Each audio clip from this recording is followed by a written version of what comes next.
Collaboration tools have changed the way people work. A collaboration tool or app is usually a cloud-based software service that connects people together and helps them get things done. These apps can run on most devices, so can be accessed just about anywhere.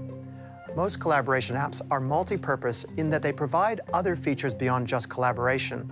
Asana, for example, has in-app communications tools, but can also manage tasks and workflows, including a Kanban board, which is a popular way of working for software developers and technical specialists. Liquid Planner is a powerful and feature-rich app that's good for both project management and resource management. It has Gantt charts, roll-up reports, and scheduling tools too. For smaller businesses with less complex projects, take a look at Zoho Projects. It's great for tight budgets too. Slack is one of the big names in this space and is a great team messaging tool.